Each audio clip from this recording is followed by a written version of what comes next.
Today's guest is the incredibly talented Jesi Haack. She's the founder of Jesi Haack Design and is now co-owner of Slack Productions, where she helps bring creative visions to life through event design. But beyond her work, she's a wife, a devoted mom of 4. Personally, she has also experienced deep loss in her life, and today we're diving into her journey, both creatively and personally, to explore how she's navigated grief, purpose, and the ever-evolving seasons of life. Jesi Haack, welcome to Shift Happens. Thank you. Thanks for having me. I am so excited. We go back. I actually had to go onto my Instagram and scroll and be like, when did we meet? And it was 2015. I hosted a networking event for moms, and it was called You Still Got It, Mama, with Beju's Events. Uh-huh. And I remember I sat down next to you and you made some comment in your true fashion where you were like, I knew you wanted to sit next to me. And I was like, yeah.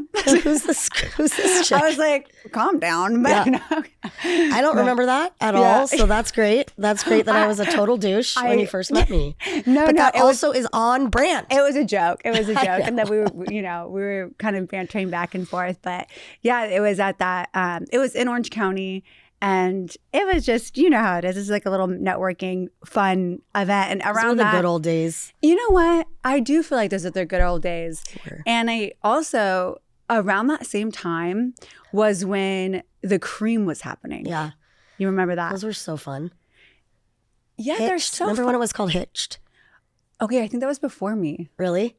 I think I was around right when the cream They changed the name? Yes. And that's when Tori from Sitting in a Tree Events she really put a lot of, I would say, some of the installation and some of that really powerful creativity into the cream. Totally. And you had a setup there, didn't you, at one point? I've done several of them. Yeah. Because I did one too. I saw your husband there. But that is just, I love those types of events because you get to be so creative. And I don't feel like they have those anymore. I don't know. I don't know if it's because I'm like stepped out of that side of the industry. Yeah. But yeah, same. I feel like I haven't hear it. I don't, same. And I don't even see it on my Instagram I know. either. That's actually a really good point. Like, we should do something. Gosh, let's go. We should. That just came to me right now. Get back in it. We could host an event for creatives. I'm feeling like creativity. I'm not saying it's dying. I'm not saying that.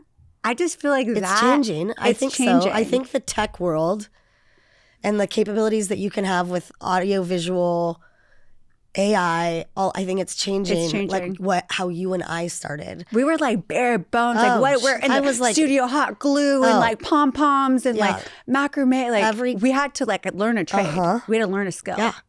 I feel like every event I would have my girls in the studio and I'd be like, okay, here's what we're making and I have no idea how to do it. Yeah. So we're going to figure this out. And it was like the funnest time of my life, I feel like. I remember those days of like late nights, but like just shooting the shit. I don't know. I do miss it. I miss it. Like there's a part of me that doesn't. I know. It was hard. It was like in the trenches. You're in the trenches, like midnight freaking hot glue burns on your fingers and like, or when something like you make it and you're like, well, that looks like crap. Like, and you have to like now I got to start over to like make it kind of look good. You're like, people are paying money for this. I know. Oh my gosh. How do I make this? How do I clean this up a little bit? But when I was doing research for our interview today, I saw that like your start was mainly because you were doing like events for like friends and family. Yeah. And you know, you're the creative one.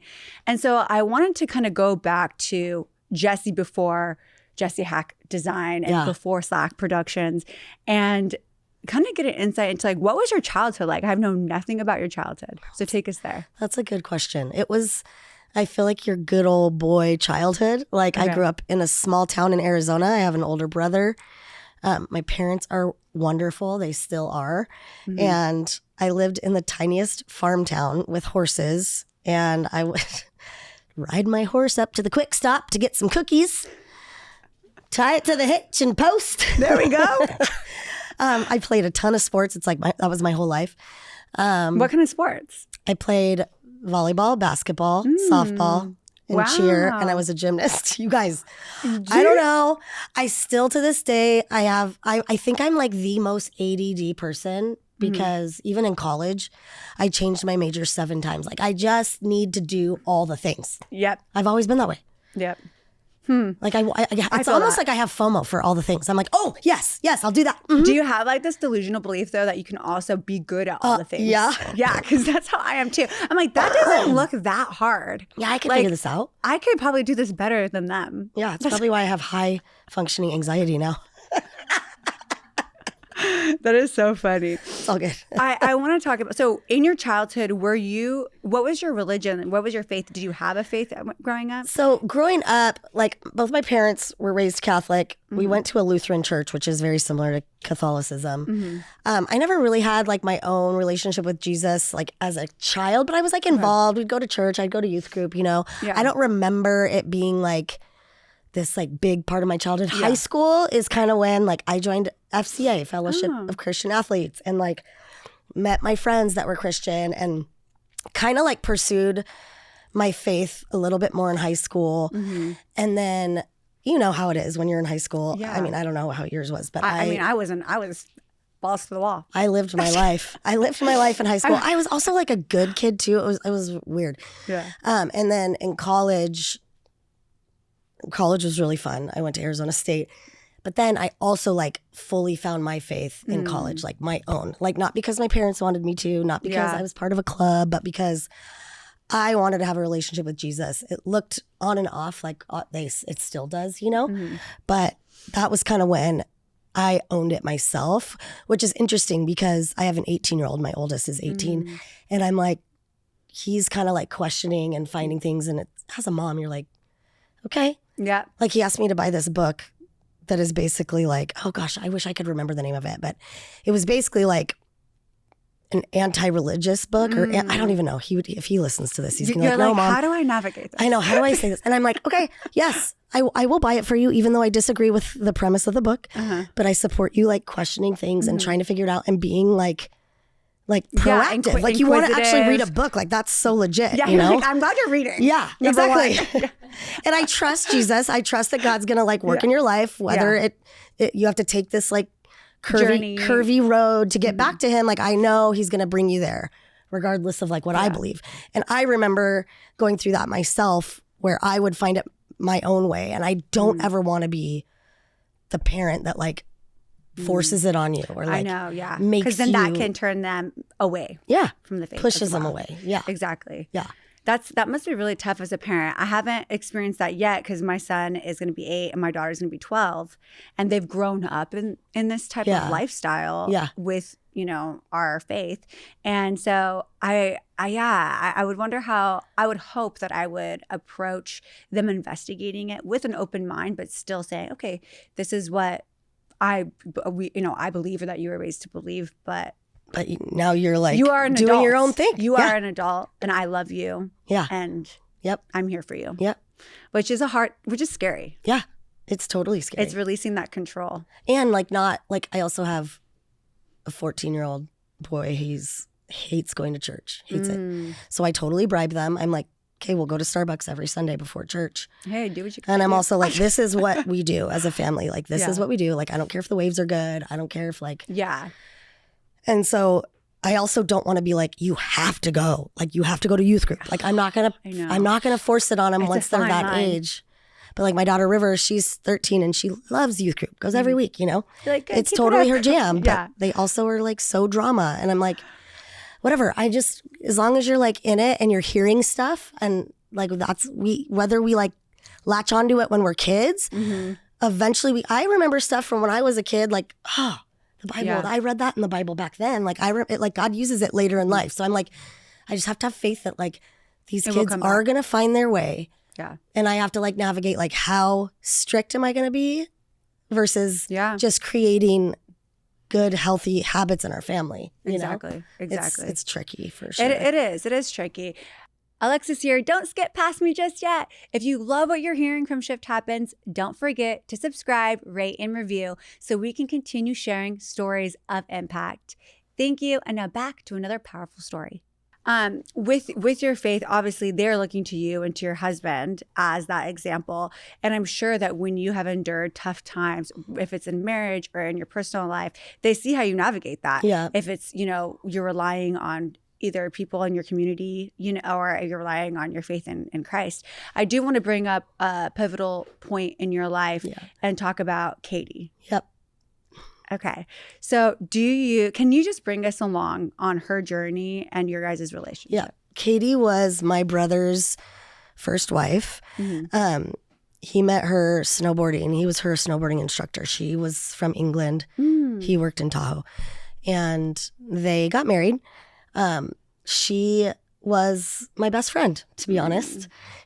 We called each other sister. That's why I thought it was your sister. But then right now when you said brother, you just said brother. I was like, okay, so it was sister-in-law. Yeah. I actually thought it was really cute how you called her that when I saw your questions. But she was my sister-in-law. Yeah. I have never had a sister. She was everything I wanted in a sister. We got along really well. They ended up moving 2 blocks away from us when we lived in Huntington. And so we just got really close, really quick. She got breast cancer and we navigated that as a family. They ended up moving back to England for a year because England has free healthcare. Wow. So she did her surgeries and everything. And then they moved home and she got cancer again. It came back and they ended up living in Seattle for a while, which is where she was when she passed away. And I moved there to help my brother for a month while she was in hospice. And so it was a hard time for our family, but also a very sweet time to get to be there and have that relationship with my brother and also be there for Katie at the very end. And so he's remarried now. He has a gaggle of kids. He's doing great. How was her mindset and perspective as she was navigating her treatment? She was always so positive. She was never the woe is me or she was always just okay. We planned. She would I want to go to Hawaii. I want to go on a cruise. And we were just let's go. It was just very much she created her own hashtag Adventures with Katie. So everything we did, everything we did, we tagged it because she just had it in her head. This is what we, I'm going to live. I'm going to live. But she never talked about oh, if I'm going to die, It was interesting the way that I found out that her diagnosis was terminal. I was in the hospital delivering River and I had just had her, literally just out the chute. And she called me on my phone, called, and I didn't answer because I had just given birth, Yeah. And I was I'm sure she's calling to be you had a baby, whatever. And she ended up texting. She's sorry, this is terrible timing, but I need you to call me back right now. And it was literally, I was in the hospital bed when she told me, wow. She told me, she's I couldn't hold it in. I needed you to know, So that was crazy. Literally one life is being brought into the world and we get this terrible news. And so, but again, she just wanted to be with my kids. She had one kid at the time, my niece Kale, and she wanted to go and do all the things. And so we did. And she was just never, we would joke. I remember sitting in her room planning her funeral with her. And it was just we were dying laughing, just making jokes. And I'm what is this? Wow. So what was you're talking about using humor, right, in a way to cope with her. So what was your headspace like? And if we're going to relate it to God, did you believe at some point, okay, God's going to save her? Or were you kind of okay, whatever God's will is? Where were you I was kind of somewhere in the middle. I think it was such a new experience for me. I just really had a hard time wrapping my head around it. And I've learned about myself the way I handle trauma in the moment is really dissociating with it. And so I think I was just everything's fine. It's all good. We're just taking it day by day. It's good. There was people in her life that told her that God told them she was going to be healed. So I think that persuaded me at times. And that was a huge thing in a lot of my family, when that happened. And then he didn't heal her. It just made me realize those words are so powerful. They're so powerful. I don't think the people that shared that with our family should have shared that. No matter how good their intentions were, that was such a heavy thing to because you cling to that. Oh gosh. And that's your beacon of hope. You're oh. And every PET scan, it's cancer's crazy because I've gone through it with Katie and Tori Tori was my business partner before she passed away. You get these PET scans back that make it seem like the cancer's going away. And then it comes back so gnarly, you know, and then they die. And so now when someone tells me about cancer, I just keep my mouth shut because I'm like, it's just, I don't know. Like, I don't have any good experiences with it to be able to be like, everything's going to be okay. Like in my mind, I'm like, oh shit, man, this is bad, you know? My mom died of breast cancer when I was 2, and then also her mom died of breast cancer. So my grandma never met her. Did you get your boobies just taken away? So I was going to. Not that this might be too personal. No, I'm an open book, but I got tested. For the gene, and I don't have the gene. Okay, good. But obviously I have a daughter, so I have to have her get tested for the gene. But yeah, I mean, it is one of those things where in the blink of an eye, everything changes. You think, and so my mom was pregnant with me, so she couldn't do any treatment. Yeah. When she found out that she had breast cancer, so it was kind of like you're just waiting to pass. Yep. But then, and similar, not the same, but similar. Then she had me, so it's kind of like that new life was born. Isn't that so crazy? The same with River in a way, right? But yeah, it is. I think that. It can either draw you closer to God or it can create a wedge. And we ask all those questions like, why God? Why was Katie's time then? Why was my mom's time when I was 2, right? And some of those answers we don't have we don't have the answers to those questions. Right. And I think that can be hard for a lot of people. And I think that, I mean, for me, I just say, okay, we live in a fallen world where there's disease. And I believe that one day we will be free from disease when we are with God. Totally. And that is my belief. That's my faith. And I don't need to know all the questions. I don't need to know all the answers in now. between. I don't need to know everything. And that's what faith is. Yeah. You know? You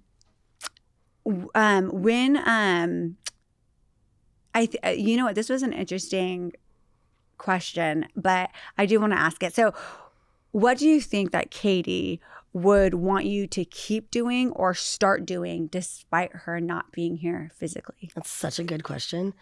I think 100% she would want us to like experience life. That was her biggest thing, you know, adventures with Katie. She would want us to like live it to the fullest and like just recognize that it's fleeting or it could be fleeting. And so I think we do a good job of that. I also think owning a business and having 4 kids and like having a business partner brings obviously a little reality to like, oh, I'm going to do all the things. And obviously like that's my personality anyways, wanting to do all the things.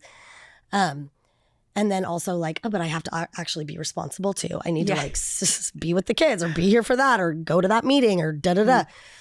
But I think Katie would tell me, just do your thing. Like, don't sweat the small stuff. Like, go, you know, go, just go. And it does seem like you kind of emulate that, like you're saying. I mean, you have your hands on a whole bunch of different things professionally. Like you said, you have 4 kids, you're married. How is it? You guys are both creatives. Yeah. And marriage is challenging. So in what ways do you and Ryan handle your conflict together? That was a great question. It's funny, Ryan and I don't have a ton of conflict. Like we just have never been that couple. It's probably mostly because of him. He's like so even keel and like very tones patient. You down. Oh gosh. He's like, I don't even know how he puts up with me. I mean, I am like off the rails and he's just like, all right, you know? Yeah. So when we have conflict, I don't know. It's funny. I was talking to one of my girlfriends about it recently when we were working through something and she's like, you need to go and talk to him. I'm like, no, I'm texting. Texting's fine. Yeah. Because I'm like, I feel like in control. Like I could say, I'm going to say, and I'm going to put my phone down. Yeah. And you have to think about it. Yeah. It's like, I don't want to like sit in person and be uncomfortable and like share my feelings out loud. Like, that's so gross. Like I'd rather just text you and be like, I'm sorry, I said this, da-da-da, love you, bye. Yeah. And then everything's fine. So like maybe we're avoidant or I'm avoidant. But I also am down to text and figure out our conflict that way and then be like, come home and be like, cool, everything's good, you know? Okay, yeah. But we really haven't dealt with too much conflict in our marriage, thankfully. Like what a blessing that is. And I think a lot of it is his personality and how he handles me very well. He's just the like silent, like strong, like always there person in my life, which when you're a personality like me, like that's everything to me, just knowing I have that So it makes our conflict feel less scary. Like I never worry. Yeah. You know, like when we are in conflict, I'm just like, it's going to be okay. Like we're going to talk this out. Like it's fine. I'm not like, oh my gosh, you know, there's never ever that panic. I would be interested to hear what he would say to that. We're going to bring him in next time. I know, we should. We can have you guys both sitting there. Oh, man. He could be like, He'd be like, it's all good. It's all good. I'll be like, Jesse, leave the room. And then I know. That's exactly. Just have him here by himself. That would be great. I know. Well, we've heard it said that choosing your spouse is one of the most important decisions that you make. Was Ryan initially supportive of you starting Jesi Haack Designs, especially being like a new mom and all that? Yeah. I mean, and I feel like you and I started in a similar way. Like it kind of snuck up on us, and then we're like, "Oh, whoa! I have a business now." So he's always been supportive until, like, literally still is. Obviously, supportive in whatever it is that I want to do. You know, and so yeah, he has been. And it started in such a. He was working a 9-to-5 job. I was like scavenging to make money in any way I could. You know, and he would work those late nights, like what you and I were talking about in the beginning. He would be like on the ground with a glue gun when I'm like, I've got to get this done, and it's 2 a.m. and I'm not done. Like he was in it with me, and he probably is so stoked he doesn't have to do that anymore because he would also be the one like carrying 4x8 like wood sheets into to the wedding or whatever, you know. It's like he was like the muscle for so long. Wait, we used to call him something. That's just bringing up. We used to call him like the woodworker. I think he was actually on my website. I wonder if it still is because I don't look at my Jesi Haack I look at your website, but I don't remember. Like in the staff, I feel like he might have been listed. At one point, he was like woodworker, which is so funny. The help. No, yeah, exactly. So yeah, he's always been overly supportive and very involved. Yeah, very involved. As a creative, and I don't know if you struggle with this, but I have. I think it's really hard. To navigate the business end of things. Like you said, it sneaks up on us. We're just here creating. We're creatives. We have some good ideas. We're trying to do our best to execute it. But then it's like all of a sudden you have a full-blown business. How did you navigate trying to actually make the business part legit? Yeah, well, I didn't. Yeah, that's the answer. I wasn't legit. Probably still am not. But with Slack, we're kind of forced to. That was one of my next questions. So I partnered with my diehard business partner, Hallie, and she was also a wedding planner, and we started a corporate company event production called Slack Productions. Yes. And so we are still working through it. Like we're literally meeting. We have like a financial guy that like, I wouldn't even call him a financial guy. He's so much more than that, but he's trying to help us like. He's your lifeline. He's your business lifeline. He's trying to come in and be like, why the hell haven't you guys been on payroll? And we're like, payroll? We just pull money. I just recently did that too for myself. No, finally. How funny are we? I mean, literally, we could get audited and be so screwed. Yeah, I'm like, I don't need to be on payroll. Yeah, what's payroll? Just take some money. Just take money when I need it. That's what yeah. So anyhow, the answer to your question is obviously I haven't been good at that side, and so we have been trying the last since COVID, honestly, to get our shit together and like our shift together. There we go. And get like like file what we need to file. We've been audited on a few things and it's a nightmare. Like not a federal audit, but we've got audited on like workers' comp insurance, and like the EDD audited us. Yes. And it is no fun. And so I always tell people like, dude, don't put it off. Even if it's like you and I, we're never going to be good at it, then just find someone to do it. It's worth paying. I do not pretend that I'm good at that stuff. It's like, don't even try to figure it out, because I don't know about you, but I am like a workhorse. I'll be like, I could YouTube that. I could fix my engine in my car. I'll just YouTube it. Yeah. I'm sure I can like set up my business. I'll just YouTube it. Yeah. And it's like, no. Not with this. Nope. Find someone that does it and just pay them money. I don't care if it feels like you have no money. Pay them money. If this is what you're going to do, and you know this is what you're going to do, then invest in those things that you're not good at, whether it's a CPA, whether it's a financial planner, whether it's a business coach, whether it's someone on your social media. Like, don't try to do it all. You will fail. Your business won't be as successful as it could be, and you will actually lose money. So like, make the money investment and get someone on board to do the things that you aren't good at, because it's gonna work out in your favor in the end. That is definitely a very word. Passionate about it. That is a word for creatives. Yes. For sure. Yes. Speaking of joining forces with your friend for Slack Productions, how has that been? Like, what are the challenges with working with a friend? Because a lot of people... No, it doesn't work out. Like, name a business partnership of people that we know that are still together. I just don't think there's many. And when they are, Knock I on always wood. I hear the side part of it. I hear the back end where it's like, yeah, well, it's been a challenge, like Yeah. off camera or whatever. Yeah, It's like, yeah. oh, yeah, it's fine. We're making it through. But no one's like, I love it. Yeah. No, I couldn't do this without her. She could Yeah. probably do it without me. She is so like rock star. We talk about it a lot too, is like when we're in the trenches with our business, like it's just so nice to have someone like a compadre. And like, you know how it is when clients are upset or like, can you imagine if the situation that you were dealing with last year, you shared with me, if you had someone that was like bearing the weight with you? I wish I was having mental breakdowns. Yeah, I know. Well, I'll share that someday. But I'm just like, like that alone is like worth it. And we combined forces in a way that was so organic to who we were at the time. Like she's also like a killer designer, but she really kills it at logistics and organization. And she's just like, I swear, she's a steel trap. Like nothing gets past her and nothing will go wrong. I'm also knocking on wood again when she's at the helm. She's just so good at that. I love that.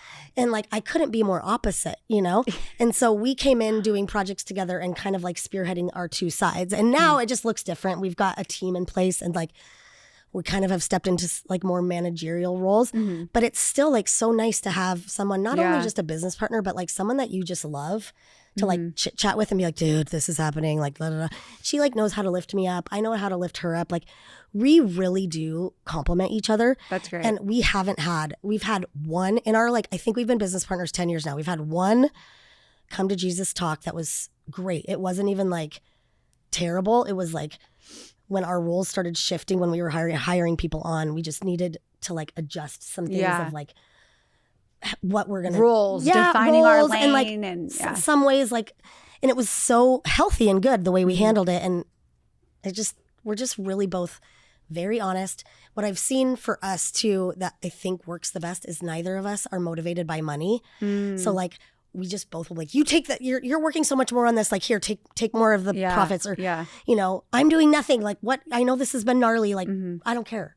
Your and that is a really good setup. Yeah, like your well-being means more to me than any profits that are tied to our business, you know? Exactly. And so I think that's been great for us, and I honestly, I think we're kind of like the rarity when it comes to business partnerships. Obviously there's hard things too. Like at the end of the day, when it was just Jesi Haack Design, I didn't have to worry about letting anyone down but me and my clients.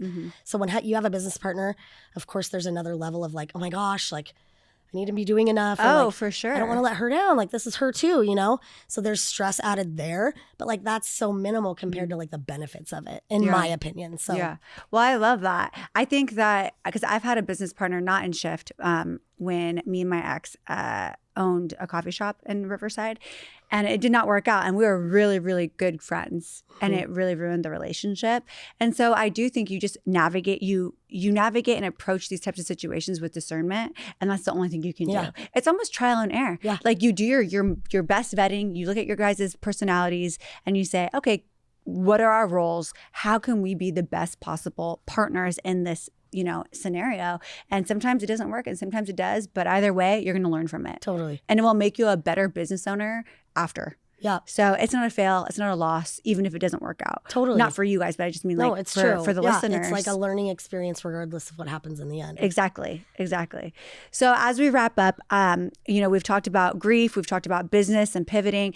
And, the main premise of the podcast is, shift happens, right? Life happens. But how do we turn pain into our purpose? How do we turn trials or challenges that we've gone through into something more? And so I want to end with, what advice would you give to our listeners that are looking to turn their pain into purpose?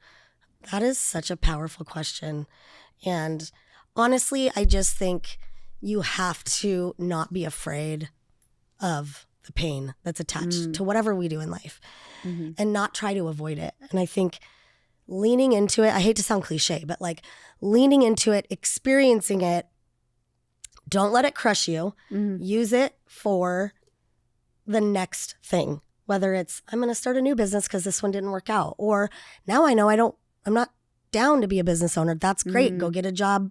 Yeah. Like doing something for someone else. Like I think no matter what, when life turns on us, there's a reason that happens in our story, you know? And the journey of it is taking that and not letting it stifle you or letting it completely shut you down, but instead using it to as a guardrail. Okay, that was me hitting the guardrail. Now I'm going to turn this way. Yep. And don't let it derail you. Right. You have no idea what's on the other side. After that turn, what's over there? It's crazy. I heard someone told me once this really funny analogy of you're moving, right? You're in an apartment that you love. And you're going to move across the hall, but you've never seen that apartment. And from the minute that you take your stuff out of your one apartment and before you open the door to the next, how scary it is in that hallway. It's terrifying. I could be stepping into a total shift hole. Sorry, I'm really leaning into this. But I'm here for God's it. telling me to go through that door. And then when you open that door, you're in the penthouse suite and you didn't even know that was going to be part of your story. It's so true. I love that. Even though that hallway is terrifying, you have to trust that something on the other side of that door is for you. Yeah. God is for us. Yeah, amen. Thank you. Yeah. I appreciate that. Yeah. Well, thank you so much for coming on Shift Happens. Thank you for having me. I know that our listeners are going to love hearing from you. And next time, let's go get some coffee at Coffee Dose. Let's do it. We'll invite Jenny. Yes. Thank you. Thank you for listening to Shift Happens. You are the reason I started this podcast. I hope it finds the ears and hearts of those who need it so that you know your voice matters and you are reminded that someone needs to hear your story. As always, be sure to subscribe so you don't miss an episode. And I'll see you next week.